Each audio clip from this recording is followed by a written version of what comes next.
Hello and welcome to another exciting edition of Utopia News Warcast with your host Wind. This is going to be a shorter episode. There's not too many wars to cover, but there is one specific war that I wanted to check out. Again, special thanks to Lady Augustina for the new banner for the Warcast, and let's welcome Phoenix back. He'll probably be joining us for the next Wall Age, which should be awesome. Look forward to having you back. All right, let's dive on in. All right. My completely useless 1-1 province. Utopia News. Lovely. All right. These are some of the wars currently in progress. Now, the war I wanted to check out specifically was the Everything is a Conspiracy. That's a 7-2 versus Flying Syndicate war, specifically because of how many acres they ended up getting out of this war. Now, I thought this was just awesome, an awesome illustration of not only just war, but also just the land you can get out of this.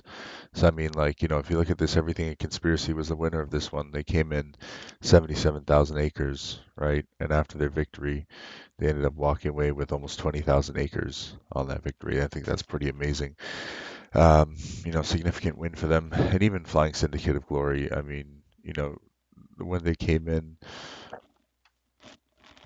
just before the war and kind of where they were even still, at least they broke even at the very least here at this point here, and at their largest here. I mean, these are some of the biggest kingdoms in the world as well. They're both in the top 10.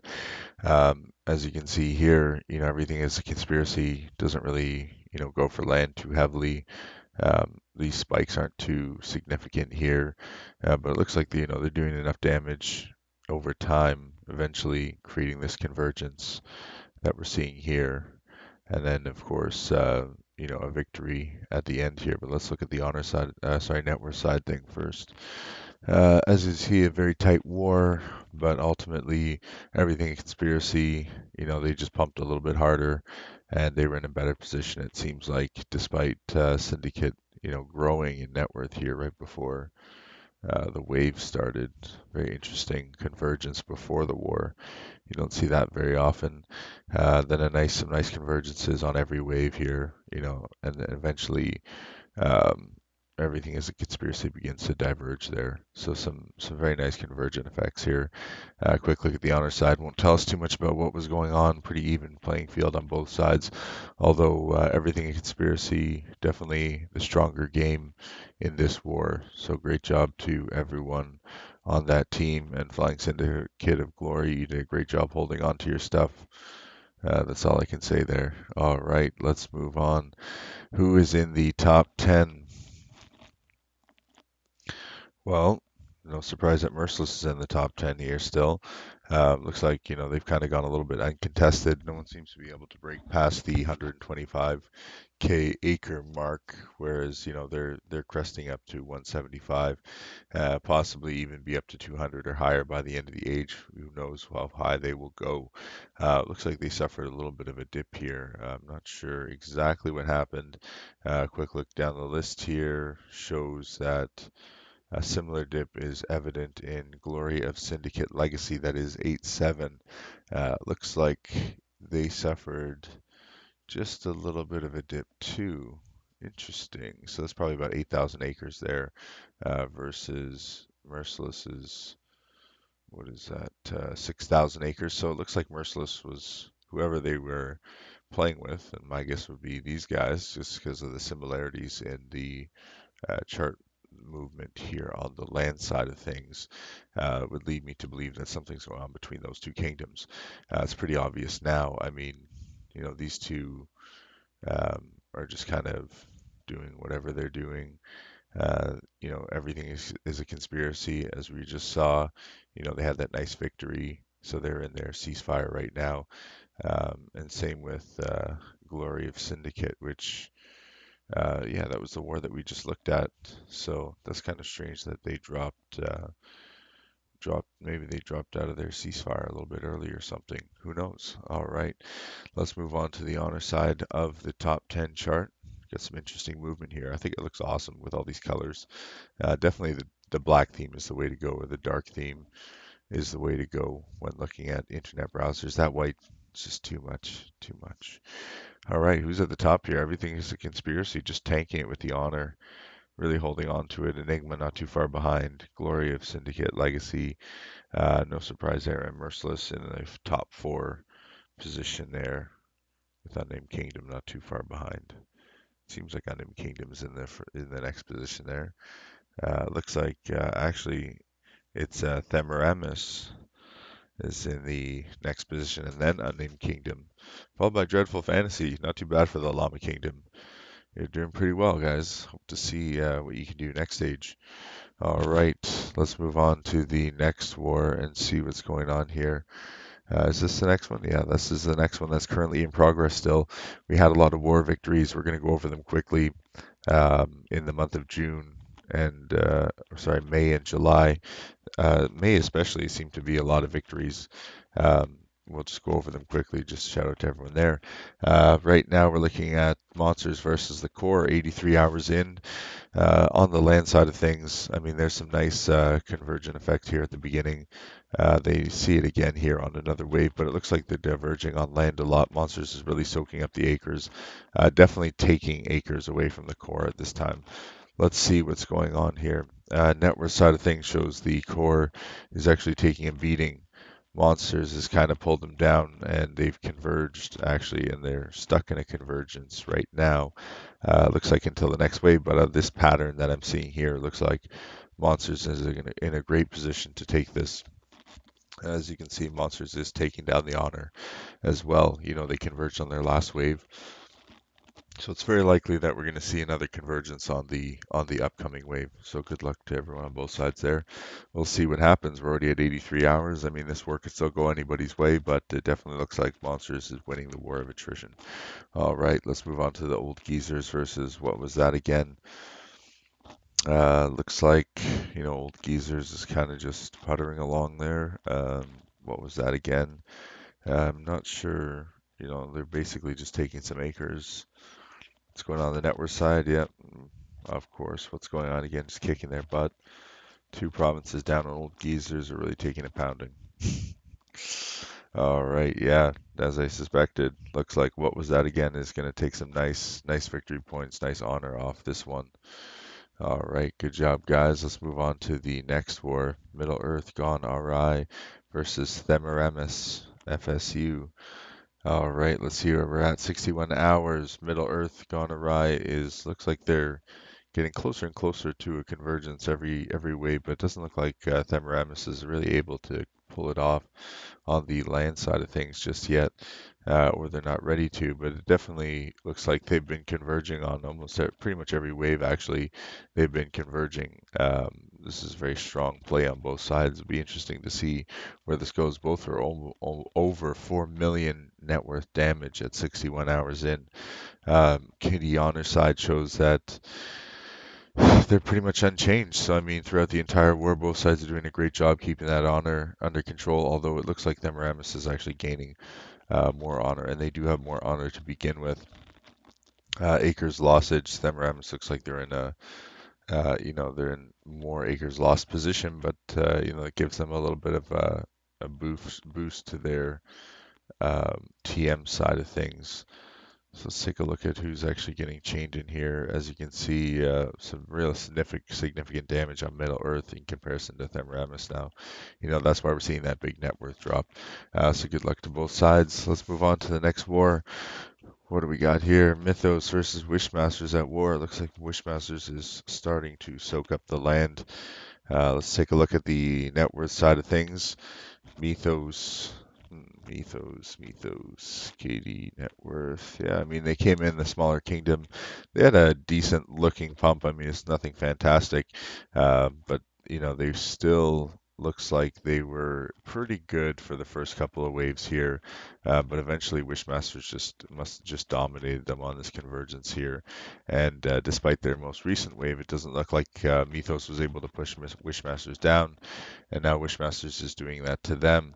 So as you can see, Wishmasters only minus 2 million net worth, sorry, and Mythos is minus 3.3 million net worth. Not very good situation for them. Not to mention they're down almost 6.5. Well, basically they are down 6,500 acres. So not a good situation for them on the honor side of things. Wishmasters definitely in control here. They're just taking Mythos for a ride right now.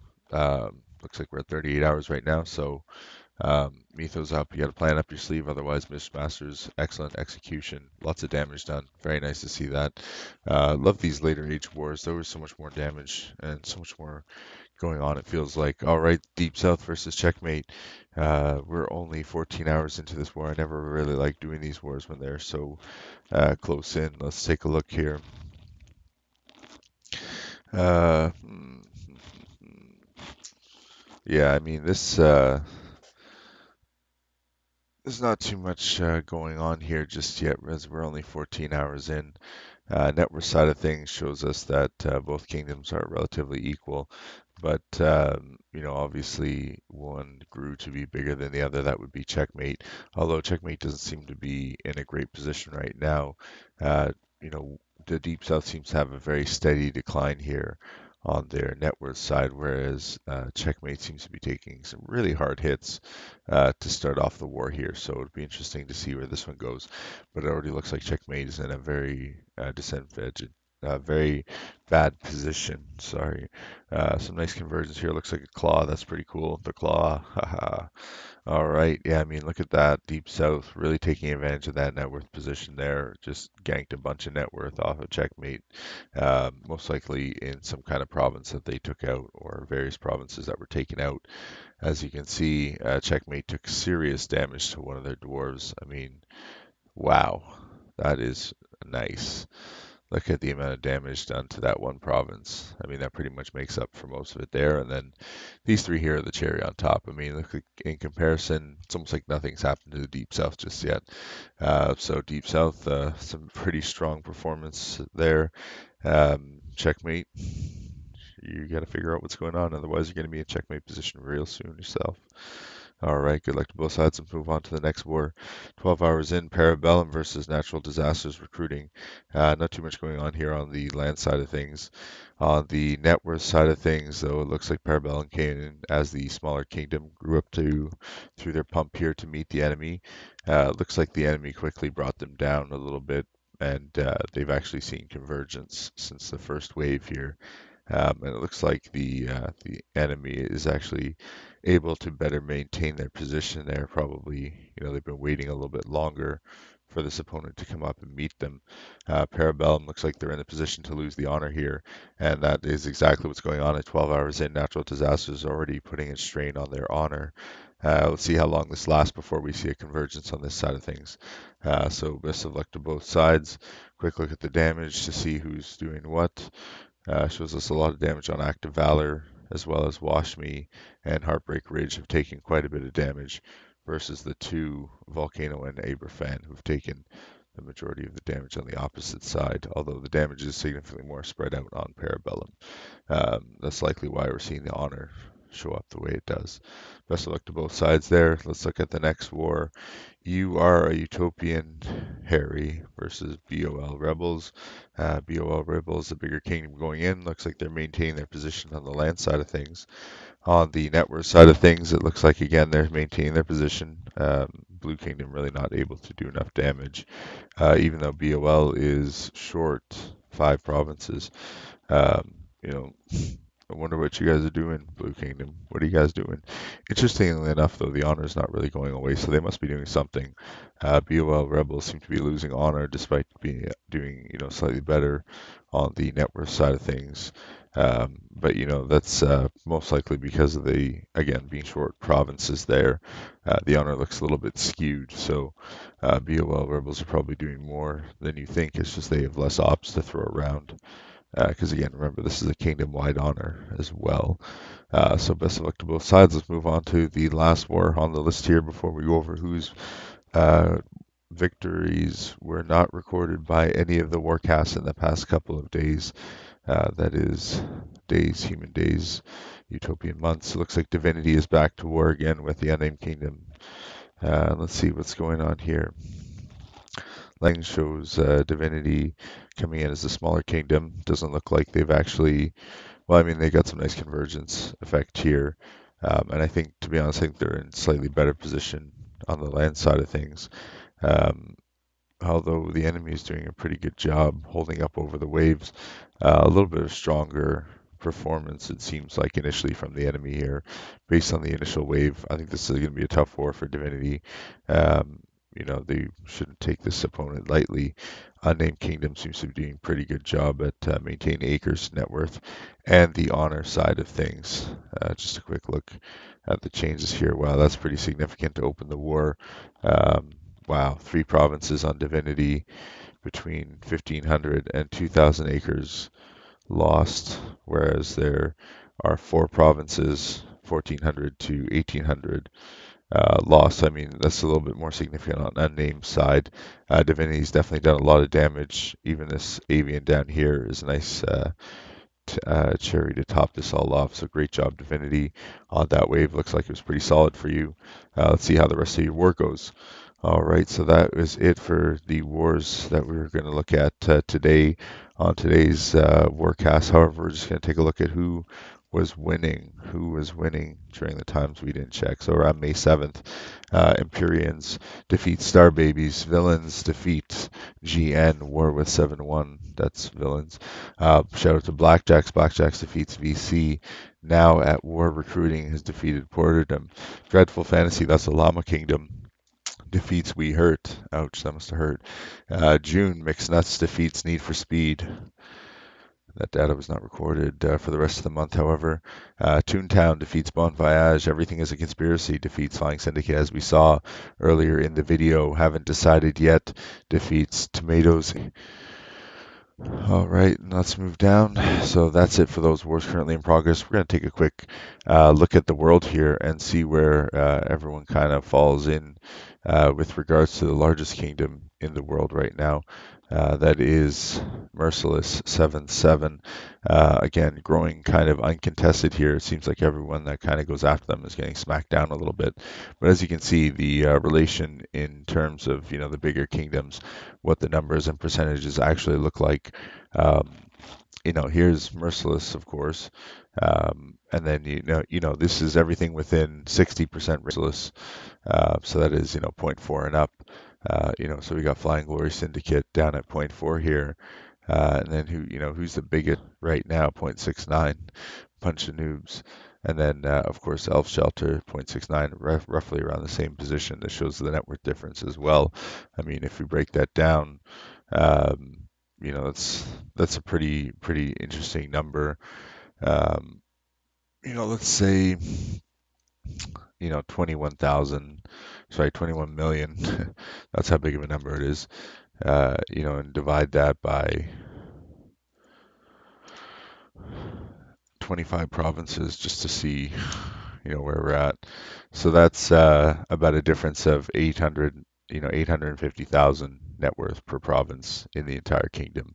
That's how much bigger Merciless is, for example, than like Army of Darkness or Ghetto Vets, or let's just give you some idea of how big the provinces are on average bigger, and less, in terms of the kingdoms that are smaller, like a point 0.4 on average, there's about 1 million more net worth per province spread out across the kingdom on Merciless side of things.